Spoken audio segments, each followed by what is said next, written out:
Halo semuanya, perkenalkan kami dari kelompok 6 pengelolaan kelas digital. Di sini kami akan menjelaskan apa sih gunanya TikTok sebagai media pembelajaran bahasa dan sastra Indonesia. Oke, sebelumnya apa sih TikTok itu? TikTok adalah sebuah platform yang tentunya sedang digandrungi oleh kalangan anak muda.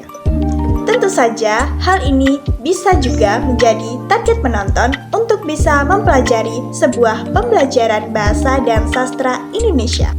TikTok merupakan aplikasi yang diluncurkan oleh negara Tiongkok yang awalnya hanya berisi video musik. Namun, semakin berkembangnya ide, aplikasi yang berbasis audiovisual ini makin kreatif.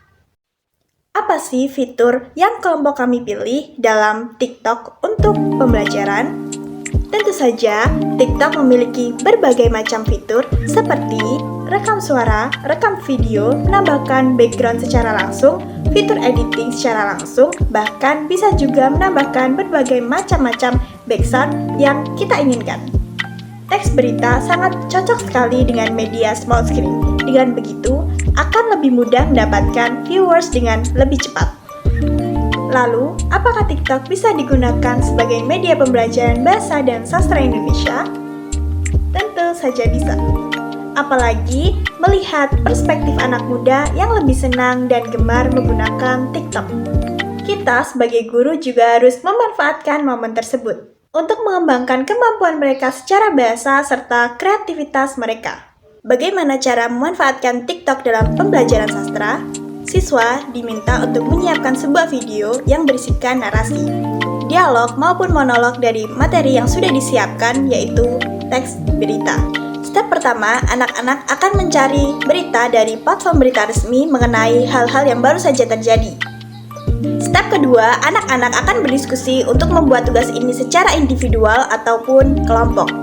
Step ketiga, anak-anak akan mengambil video dan diedit langsung di dalam aplikasi TikTok. Bisa juga ditambahkan teks, efek, stiker, dan lain sebagainya yang sudah ada dan disiapkan di aplikasi TikTok. Step keempat, siswa dan siswi mengupload hasil rekaman mereka ke dalam platform TikTok mereka masing-masing. Step terakhir, melihat penonton pada video mereka sudahkah memenuhi target atau belum, itu merupakan suatu bentuk evaluasi.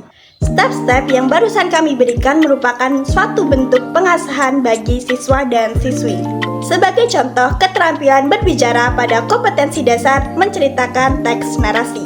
Membaca nyaring merupakan kompetensi dasar dalam membaca teks berita. Hal ini bisa dimanfaatkan oleh guru sebagai media praktik membaca siswa. Dengan memberikan objek gambaran kepada siswa lalu direkam, juga bisa mengasah kemampuan siswa dalam kreativitas menulis teks yang menarik untuk disajikan ke dalam teks yang ada di video.